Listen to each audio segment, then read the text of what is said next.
Sedang viral, mahasiswa RI pindah jadi warga negara Singapura.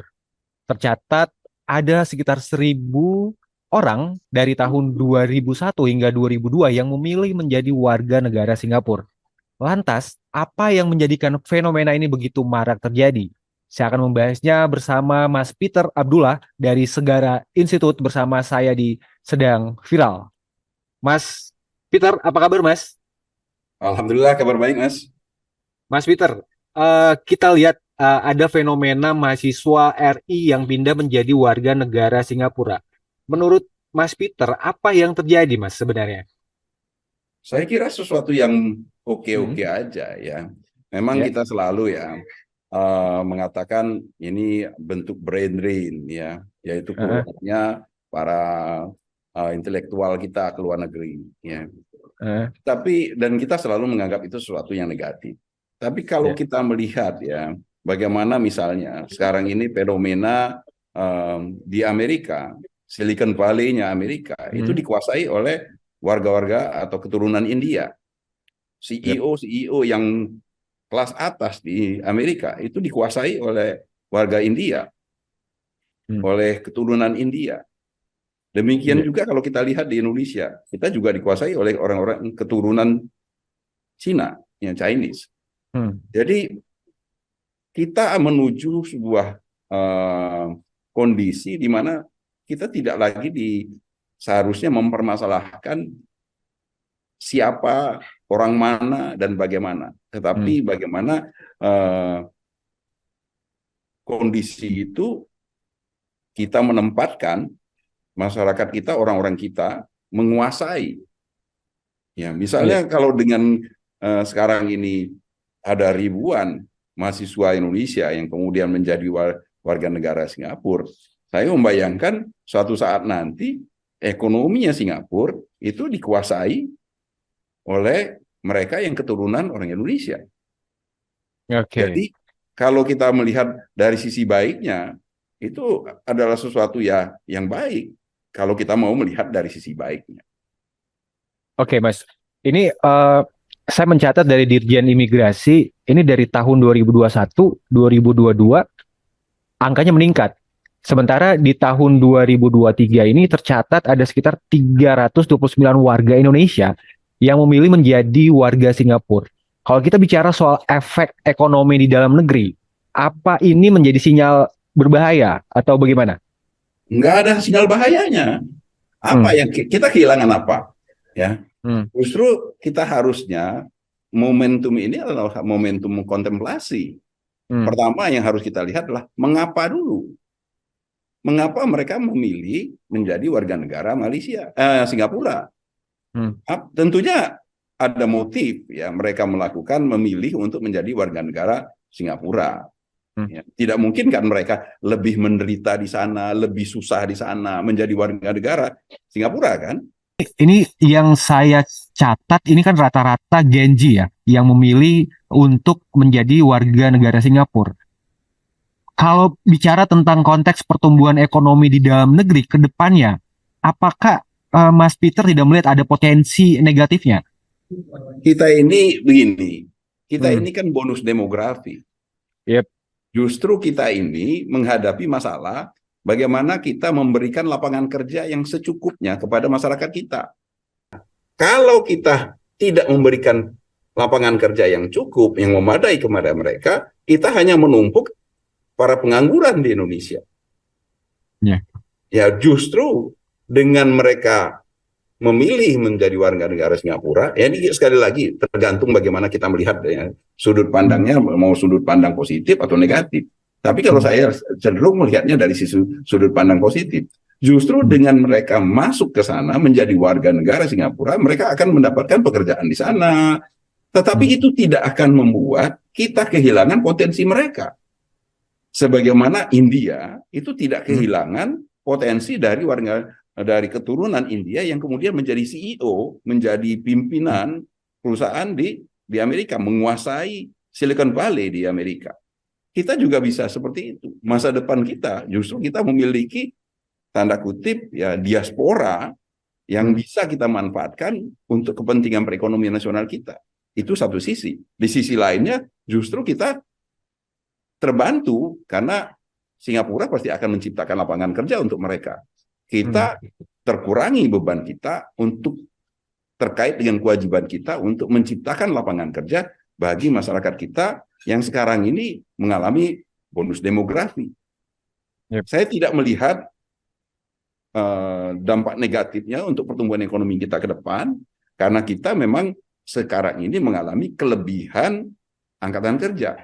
Kecuali kalau kita mengalami kondisi aging population, tenaga muda kita sangat berkurang, mereka pindah ke luar negeri, nah itu tentunya akan menghantam kita, merugikan kita. Tapi sekarang ini kan kita kelebihan angkatan muda, kita kelebihan milenial, tenaga-tenaga muda.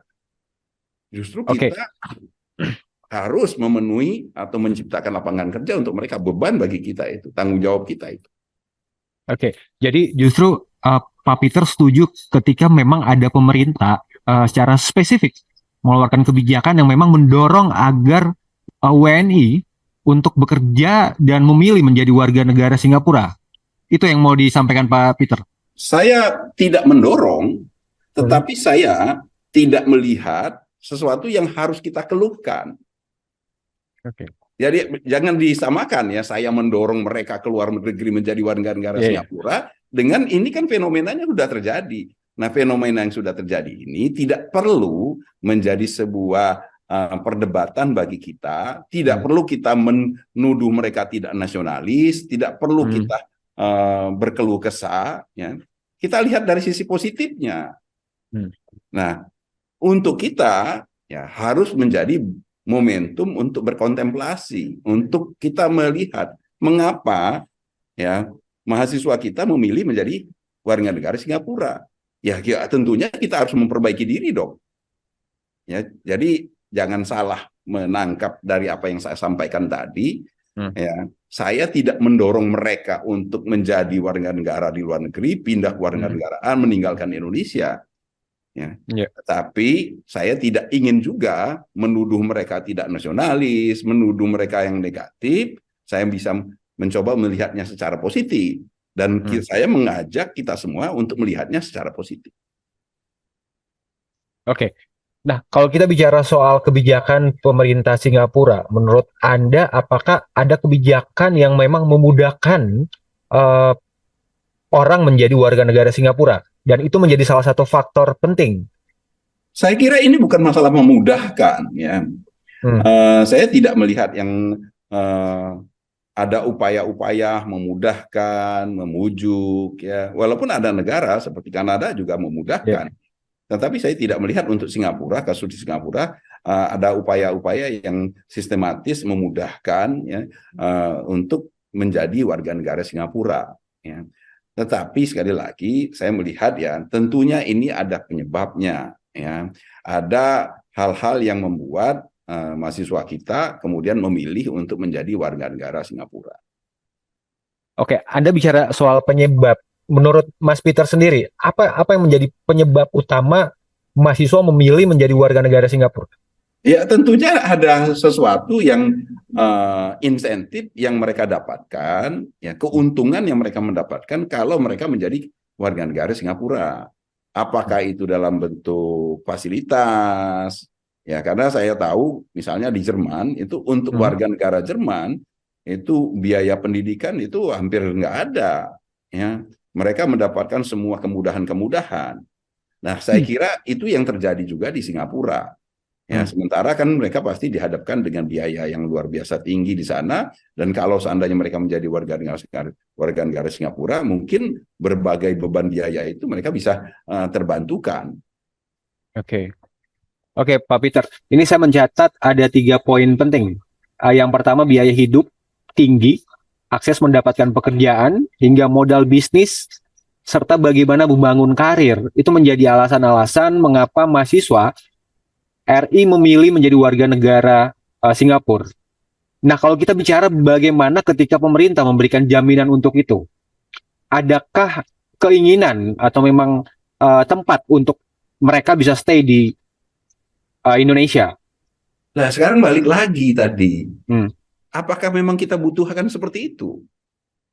Ya, Hmm. balik lagi cara pandang kita. Apakah memang seburuk itu kita melihat bahwasanya Hmm. ada ribuan mahasiswa kita yang berganti menjadi warga negara Singapura, sehingga kita harus mempertahankan mereka? Hmm. Saya kira saya tidak melihat ada urgensi untuk melakukan itu. Hmm. Kalau kita melakukan refleksi untuk kemudian kita memperbaiki ya, insentif atau fasilitas yang ada kepada mahasiswa kita yang ada di Indonesia, saya Hmm. setuju. Tetapi kalau kita, agar supaya mereka tidak menjadi warga negara Singapura, kita harus melakukan berbagai hal. Nah, itu yang saya tidak sependapat. Ya. Jadi kita sekali lagi, kita tidak perlu menjadi kelabakan dikarenakan ada fenomena ini. Ya. Hmm.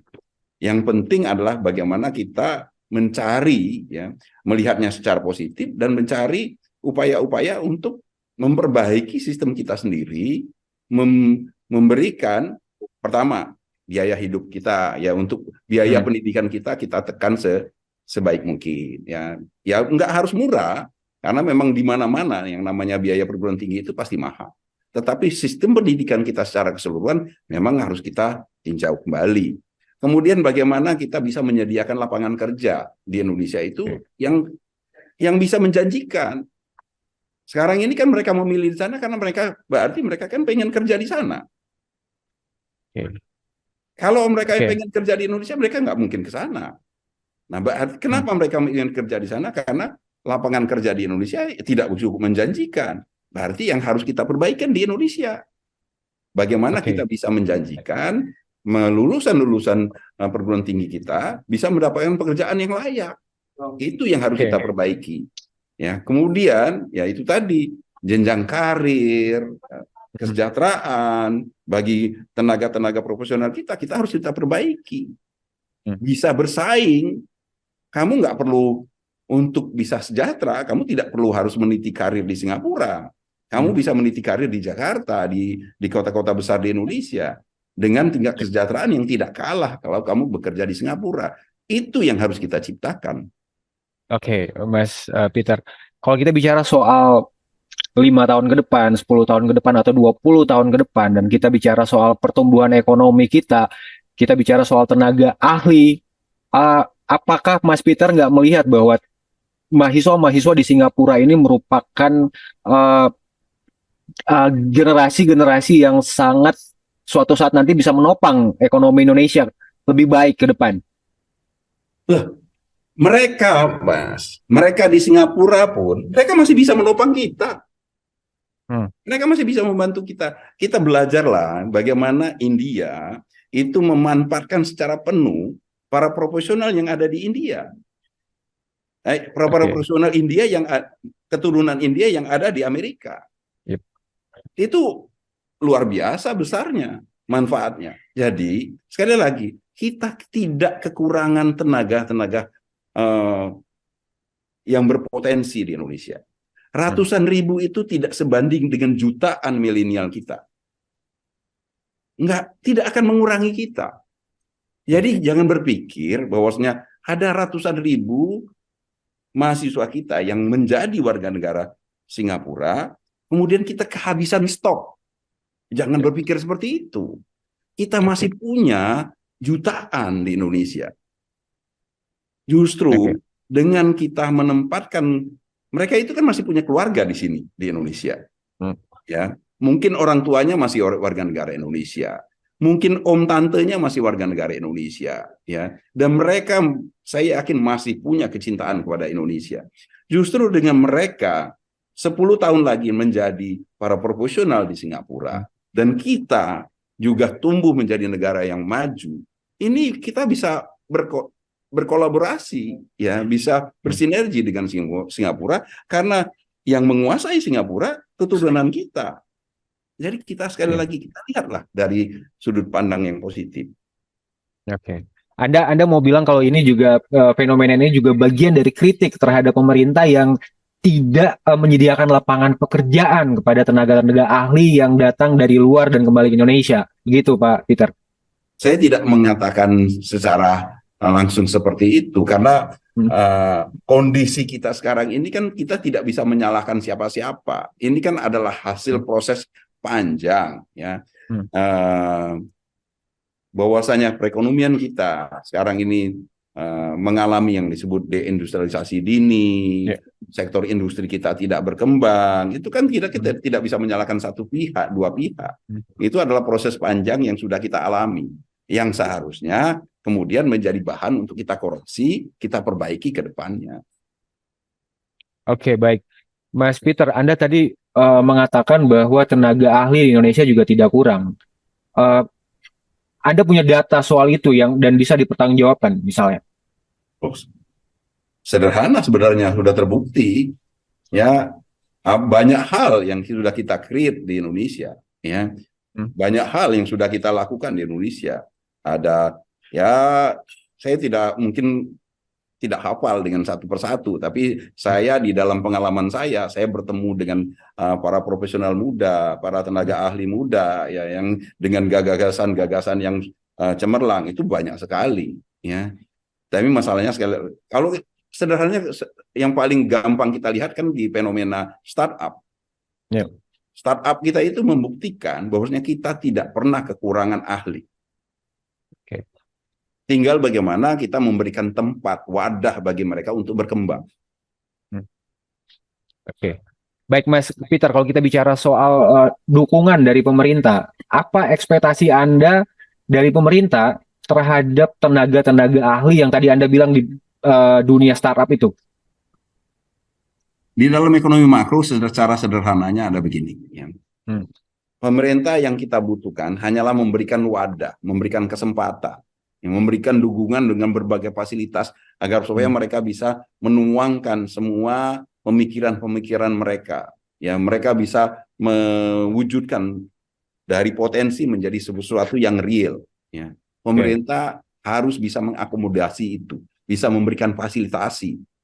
Nah, untuk itu ya, yang saya harapkan adalah ke depan pemerintah bisa benar-benar bisa memacu ya, perekonomian ini, memberikan tempat bagi tenaga-tenaga ahli tersebut, ya, dengan mendorong industri. Saya kira termasuk juga yang sekarang ini dilakukan oleh pemerintah, melakukan hilirisasi dan sebagainya. Itu kan adalah pada waktunya nanti akan memberikan tempat bagi para ahli-ahli muda kita, ya, dengan semua aktivitas-aktivitas yang positif tersebut.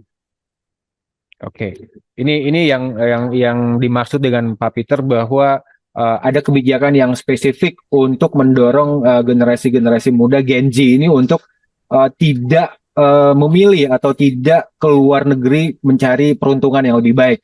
Maksudnya begitu, kira-kira ya, Pak Peter? Saya kira begitu.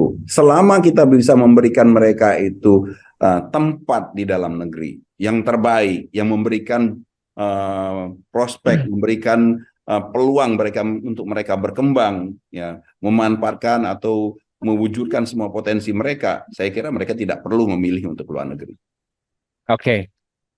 Baik Pak Peter, terima kasih sudah bergabung bersama kami. Sampai jumpa lagi.